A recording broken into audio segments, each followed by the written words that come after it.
ಅದೇ 28 ಅಂಶಗಳನ್ನ ಅವರು ಕ್ವಶನ್ ಮಾಡಿದ್ದಾರೆ.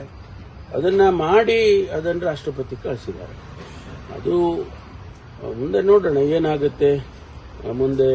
ಅಲ್ಲಿ ರಾಷ್ಟ್ರಪತಿ ಅವರು ಏನಾದರೂ ಬೇಗ ಅದಕ್ಕೆ ಅಬ್ಸರ್ವೇಷನ್ ಮಾಡಿ ವಾಪಸ್ ಕೊಟ್ರೆ ಅದಕ್ಕೆ ನಾವು ಮಾಡಿ ಕಳಿಸ್ತೀವಿ. ಮತ್ತೆ ಅದಕ್ಕೆ ಬರ್ತದೆ ಮತ್ತೆ ಪ್ರೊಸೀಜರ್ ಅಲ್ಲಿ ಅದೇನ್ ಮಾಡಬೇಕು.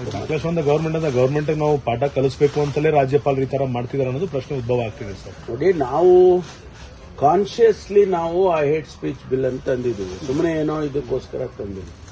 ನಮಗೆ ಫ್ರೀಡಮ್ ಆಫ್ ಸ್ಪೀಚ್ ಇದೆ. ಫ್ರೀಡಮ್ ಆಫ್ ಸ್ಪೀಚ್ ಇದೆ ಅಂತ ಹೇಳಿ ಏನ್ ಬೇಕಾದ್ರೂ ಮಾತಾಡಬಹುದು ಅನ್ನೋದಾದ್ರೆ ಅದರ ಇಂಪ್ಯಾಕ್ಟ್ ಸಮಾಜಕ್ಕೆ ಏನಾಗ್ತದೆ.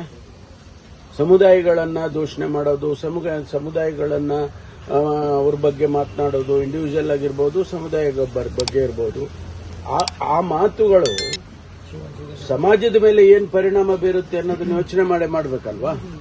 ಅದಕ್ಕಾಗಿ ನಾವು ಆ ಬಿಲ್ ಅನ್ನ ನಾವು ತಂದಿದ್ದು. ಅದರಿಂದ ಈಗ ಸಪೋಸ್ ನಾನು ಕೆಲವು ಭಾಗಗಳಲ್ಲಿ ಕೆಲವರು ಭಾಷಣಗಳನ್ನು ಮಾಡಿದ್ರು. ಭಾಷಣಗಳ ಮಾಡಿದ ಮೇಲೆ ಏನಾಯ್ತು ಅನ್ನೋದು ನಾವು ಅಬ್ಸರ್ವ್ ಮಾಡಿದೀವಲ್ವ. ಒಂದಲ್ಲ ಎರಡಲ್ಲ 10 ಘಟನೆ ಹೇಳ್ಬೋದು ನಾನು. ಅದು ಆದ್ಮೇಲೆ ನಮಗೆ ಅರ್ಥ ಆಯ್ತು, ಹೌದು ಇದಕ್ಕೇನಾದ್ರು ಕಡಿವಾಣ ಹಾಕಬೇಕು ಅಂತ. ಅದಕ್ಕಾಗಿ ನಾವು ತಂದಿರೋದು.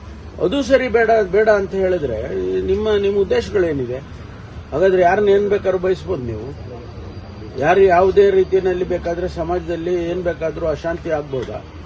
ಅದಕ್ಕೆ ನಾವು ಅದನ್ನ ಮತ್ತೆ ಗವರ್ನರ್ ಮೂನ್ ಯಾವ ತರ ನೋಡ್ತೀರಾ ಸರ್? ಯಾಕಂದ್ರೆ ಸರ್ಕಾರಕ್ಕೆ ಸ್ಪಷ್ಟೀಕರಣ ಕೇಳಬೇಕಿತ್ತು, ಇಲ್ಲಿ ಕೇಳ್ತಾರೆ ಅನ್ನೋ ಒಂದು ಆಶಾಭಾವನೆಯನ್ನು ಗವರ್ನರ್ ಅವರು ಉದ್ದೇಶಪೂರ್ವಕವಾಗಿ ಇದನ್ನ ಆಗಬಾರದು ಅನ್ನುವಂತ ರೀತಿಯಲ್ಲಿ ಅದು ನೆನೆಗುದಿಗೆ ಬಿದ್ದೋಗ್ಲಿ ಅಂತ ಹೇಳಿ ಇದನ್ನು ಕಳಿಸಿದ್ದಾರೆ ಅಂತ ಹೇಳಿ ನನ್ನ ಅನಿಸಿಕೆ.